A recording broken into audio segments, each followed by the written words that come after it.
আসসালামু আলাইকুম আব্বা। কাল থেকে তোমার ছেলেরে হাতে চুড়ি আর ফিতা বাইন্দা রাস্তায় ঘুরতে বলবা। সামান্য একটা মেয়ে যাকে দিন দুপুর বেলা ঘোল খাওয়াতে পারে, সে তো পুরুষ নামে কলঙ্ক। এত উত্তেজিত হয়েও না তো। উত্তেজিত হবে না তো কি করব? আনন্দে বগল বাজাবো।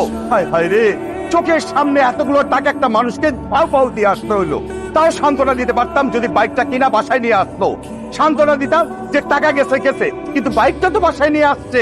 আমার ছেলে একটা শখ পূরণ হইছে। তোমার ছেলেকে বলবা, ও যতদিন টাকা রোজগার করতে না পারে, এই ক্ষমাটাই চেহারাটা যেন আমার সামনে না নিয়ে আসে, আমার চোখের সামনে যেন না পড়ে। বাবা, মন খারাপ করিস না।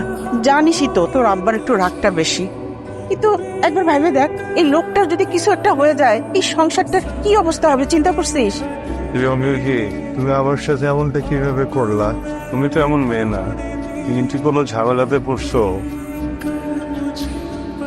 ওকে এসব কি পড়ছিস? ইহা একটি মুখোশ। আমারটা প্লাস্টিকের তৈরি, কিন্তু বিশ্বব্যাপী ইহা রাবারেরও তৈরি হয়ে থাকে, ইহা কাপড়েরও তৈরি হয়ে থাকে। বিশেষত এটা বানানো হয় বাচ্চাদের জন্য। বাচ্চারা এটাতে খেলাধুলা করে, কিন্তু বড়রাও ব্যবহার করে। বড়রা মাঝে মধ্যে এটা পরে দুষ্টুমি করে, কেউ কেউ ডাকাতি করে, আবার কেউ হচ্ছে মানুষকে ভয় দেখায়। চুপ কর। এটা কোনো নাট্যশালা না, এটা একটা ভদ্রলোকের বাড়ি। আমি জানি এটা ভদ্রলোকের বাড়ি। যে ভদ্রলোকের বাড়ি উনি গতকাল বলেছিলেন আমি যেন কখনো তাকে চেহারাটা না দেখাই, উনি হয়তো এখন ভুলে গেছেন। এটা খোল বাবা, খোল। এটা কেমন দেখাচ্ছে তোকে? চাকরি বা মৃত্যু ছাড়া আমার মুখ থেকে এই মুখোশ এখন কেউ সরাইতে পারবে না। মা, কেন খুলতে পারবি না কেন? তোর মুখের মধ্যে কেউ কি চুন কালিমা খাইয়ে দিছে? একজন শাহবালক সন্তানকে তার পিতা যখন বলে যে তুই কাজ করিস না, তুই কালকে থেকে আমার মুখ দেখাবি না, তখন আসলে আলাদাভাবে চুনকালি মাখার সরি বলে চুনকালি বলে ফেলছি। চুনকালি মাখানোর কিছু নাই বাবা। আমি কি তোমাকে না দেখে থাকতে পারি বলো? আমি রিয়েলি সরি, সো সরি। আরে বাবা, তুমি সরি বলতেছো কেন? এই কি হয়েছে? সরি বলবো না তো কি করবো বলো? আমি জানি আমার জন্য তোমার অনেক অপমান সহ্য করতে হয়েছে, তাই না?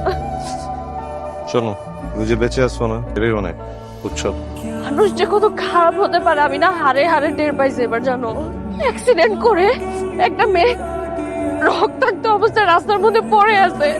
মানুষজন ওই মেয়ের মোবাইল, পার্টস, ওয়ালেট এগুলো নেওয়ার জন্য ব্যস্ত হয়ে গেছে, জানো? মানুষের কি মরার ভয় নাই?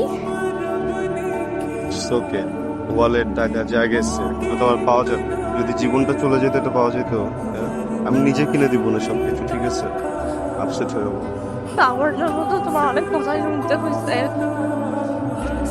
চাচ্ছ স্কুটি কিনে দিবে, প্রয়োজন ওরা নাম দিবে, আসলে কি ওরা তোমার কথা জানতোই না? আমি আমি তোমাকে বলছি, আমি তোমাকে একবার বলছি, টাকার কথা বলছি, স্কুটারের কথা বলছি, কেন বলতেছি এগুলো? হ্যাঁ, আমাকে তুমি বলো থেকে কেমন আছে? কেমন আছে দেখতেই তো পাচ্ছ। কাল সিটি স্ক্যানের রেজাল্ট পাবো, তারপর সবকিছুর ব্যাপারে বলতে পারবো। ব্যস্ত ব্যাপার, তুমি ঠিক হয়ে যাবে, কিচ্ছু হবে না।